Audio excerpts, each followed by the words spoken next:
रूपा ने अपनी सास से बोला, माँ जी, आज क्या बनाऊं खाने में? माता जी बोली, पूछ तो ऐसे रही हैं जैसे रोज हमसे ही पूछ कर बनाती आई हैं।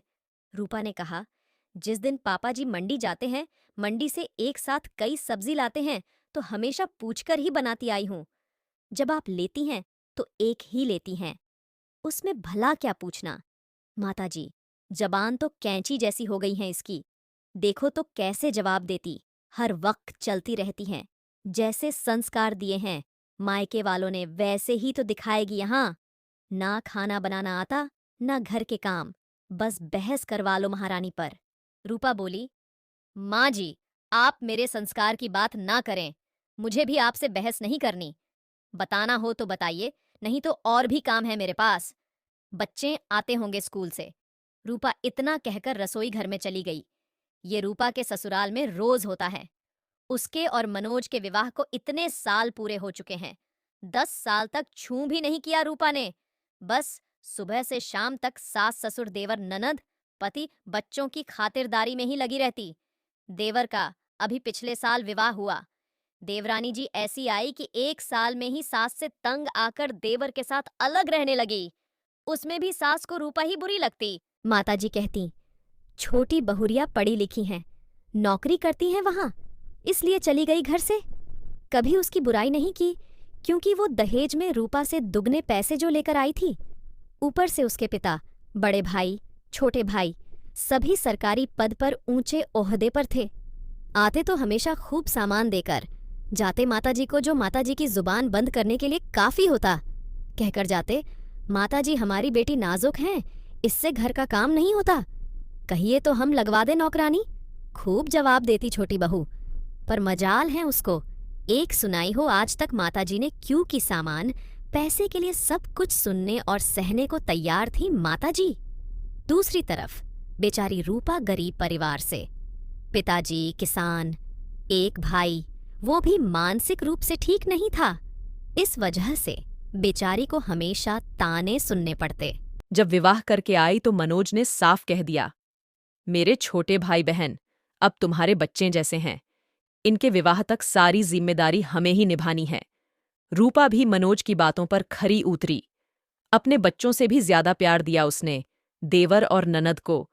बच्चे भी उसके विवाह के 8 साल बाद हुए, क्योंकि मनोज को लगता था कहीं मेरे भाई बहन की तरफ रूपा का ध्यान कम ना हो जाए। वैसे तो मनोज रूपा को बहुत प्यार करता था। उसी के सहारे रूपा माताजी की करेले से भी कड़वी बातों को शहद की तरह घोलकर पीती रही। 1 साल पहले ननद रानी भी घर से विदा हो गई। पर अब रूपा जवाब देने लगी थी। अब वो भी अपने शरीर, मस्तिष्क को आराम देना चाहती थी। हर समय कितना सहे। रूपा ने एक बात समझ ली थी, आप जितना जुल्म सहोगे लोग, उतना ही आप पर जुल्म करेंगे। जिस दिन अपने आवाज उठाई उस दिन से कुछ कम हो जाएंगे। रूपा खाना बना रही होती हैं और अपनी सोचों में गुम थी। तभी अचानक दरवाजे की घंटी बजती है। माताजी कहते हुए, सुनाई नहीं पड़ रहा क्या? कब से घंटी बज रही है? बहरी हो गई है, दिखता नहीं मैं पूजा कर रही हूं। बबीता जी, इतना कहकर अपने जाप करने लगी। रूपा दौड़ती हुई आई और दरवाजा खोला। अरे सोनम, आप इस समय, सब ठीक तो है ना सोनम? गुस्से में, अरे भाभी अंदर भी आने दोगी या सब बाहर ही पूछ लोगी? सोनम रोती हुए चिढ़कर बोली। अपनी बिटिया की आवाज सुनकर माताजी पूजा बीच में ही छोड़कर आ गई। माताजी, सोनम, सब ठीक तो है? रात के इस वक्त तू अकेली आई हैं, या दामाद जी भी साथ हैं? सोनम, माँ, अनर्थ हो गया। आपकी बेटी को उसकी सास और पति ने मिलकर धक्का मारकर घर से भगा दिया और कहा, जा अपने मायके, हमें अपनी मनहूस शक्ल मत दिखाना आज के बाद। माताजी गुस्से में, इतनी हिम्मत उन 2 कौड़ी के लोगों की। मुझे तो पहले ही पता था वो ऐसे ही हैं। पर मनोज के बापू कहाँ मानने को तैयार थे। कहते बहुत संस्कारी लोग हैं, दिख गए उनके संस्कार। तू रो मत बेटिया, आने दे मनोज और तेरे बापू को, फिर देखती हूँ इन लोगों को। रूपा माँ जी किसी भी फैसले पर पहुंचने से पहले सोनम से पूछ तो लीजिए कि बात क्या हुई। सोनम, बताओ ना, क्या हुआ? जीजा जी तो काफी सुलझे हुए, सरल स्वभाव के हैं। मुझे नहीं लगता कि वो बेवजह इस तरह बदतमीजी से बात करेंगे आपसे। माता जी, हाँ हाँ, तुझे तो मेरी सोनम ही गलत लगेगी। जब से आई हैं बस हम माँ बेटी के ही पीछे पड़ी रहती हैं। रूपा माँ जी, मैं सोनम से बात कर रही हूँ, आपसे नहीं। तो बेहतर है आप थोड़ा चुप रहे तो बोलिए सोनम, क्या बात हुई? सोनम रोने लगी। भाभी, मेरी कोई गलती नहीं।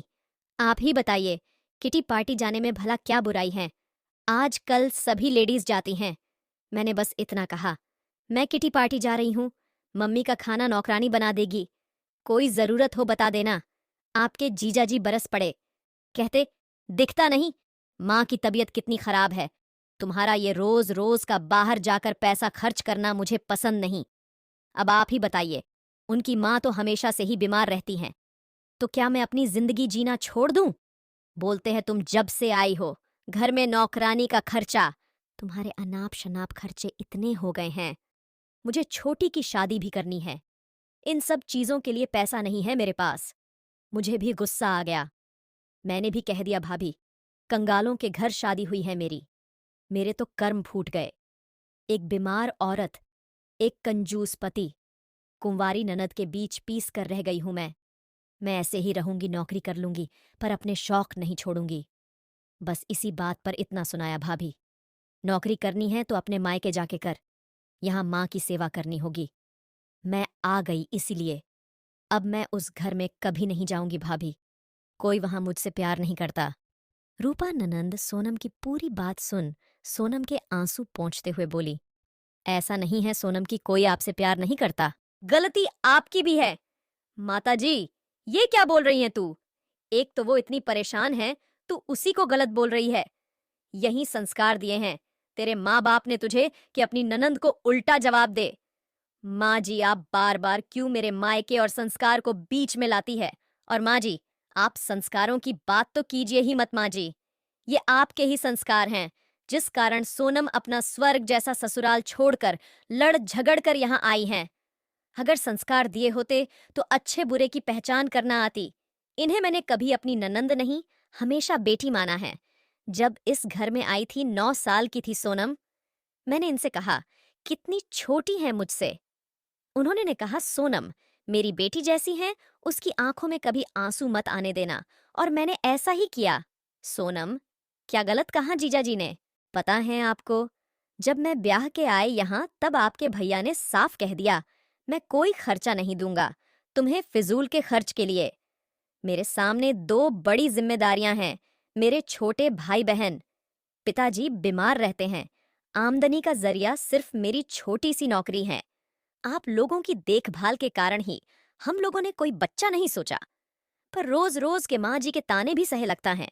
बांझ ही रहेगी ये, जरूर कोई कमी है इसमें, तभी बच्चे नहीं हो रहे। अरे हमारे कर्म फूटे थे, जो ऐसी बहू हमें मिली तब मेरे स्वाभिमान को ठेस पहुंची। मैंने कह दिया, आपके भैया से समाज मुझे जीने नहीं दे रहा, अपना फैसला बदल दो। एक बच्चा कर लेते हैं, आपके भाई बहन की कोई अनदेखी नहीं होगी। तब जाकर गुड़िया मेरी गोद में आई। दिन भर माँ जी के ताने घर के कामों में लगी रहती। शायद ही कभी मैंने बाजार का रुख किया हो, मन मार कर रह जाती। अगर मैं भी आपकी तरह घर छोड़कर चली जाती तो क्या जो स्थिति इस घर की है वो होती। आप अच्छे से जानती होगी सोनम, क्या मैंने कभी आपको कुछ गलत समझाया, प्यार में कोई कमी रखी? आप बहुत किस्मत वाली हैं, जो जीजा जी के रूप में आपको बहुत ही समझदार, आपको बेइंतहा प्यार करने वाले पति मिले हैं। आप यहाँ झगड़ा करके तो आ गई, पर वहाँ जीजा जी का क्या हाल हो रहा है, क्या आप जानती हैं? आपके घर से निकलते ही दौड़ते हुए आपके पीछे आए, पर तब तक आप गाड़ी से निकल चुकी थी। बता रहे थे रूपा भाभी सोनम, शायद आपके पास आ रही हैं, बहुत गुस्से में हैं। उससे कुछ मत पूछिएगा, वैसे ही बहुत परेशान हैं। गलती मेरी ही है, अपनी प्यारी सी पत्नी की छोटी छोटी ख्वाहिशें भी पूरी नहीं कर पाता। बहुत असफल इंसान हूं मैं। बस, माँ को खाना खिलाकर दवाई देकर आता हूँ, सोनम को लेने। सोनम, क्या भाभी, क्या आप सच कह रही हैं? उन्होंने आपको पहले ही बता दिया था। मेरी कोई बुराई, कोई गलती नहीं बताई, फिर आपने बताने में इतनी देर क्यों की? रूपा, मैं बस आपको समझाना चाहती थी कि रिश्ते खत्म करना बहुत आसान है, पर उन्हें संजो कर रखना बहुत मुश्किल। तो क्या फैसला किया है आपने? कमरे में सामान रखवा दूं आपका, आराम से यहीं रहिए, किटी पार्टी कीजिए। सोनम, क्यों शर्मिंदा कर रही हैं भाभी? मुझे अपनी गलती का एहसास हो गया है। मैं भी कितनी नासमझ हूँ, अपने पति को ही नहीं समझ पाई। आप नहीं होती तो शायद आज मैं अपने घमंड के आगे अपना सबसे अनमोल रिश्ता खो देती। थैंक यू सो मच भाभी, आप दुनिया की बेस्ट भाभी हो। रूपा, अरे बस बस दीदी, आपकी इसी मासूमियत भरी बातों से तो जीजा जी आपकी हर गलती नजरअंदाज कर देते हैं। सोनम, अब कोई गलती नहीं करूंगी, आपकी तरह अपनी सारी जिम्मेदारियों को बखूबी से निभाऊंगी। रूपा, ये हुई ना बात, वो देखिए आपको कैसे निहार रहे हैं। जीजा जी गेट पर खड़े, तब तक मनोज और उसके पिताजी भी आ गए। पिताजी, अरे ये क्या हो रहा है? दामाद जी आए और तुरंत चल दिए। माताजी बोली, कुछ नहीं, बस आज कुछ रिश्ते पक्के हो चुके हैं। किसी के संस्कारों ने आज एक घर बर्बाद होने से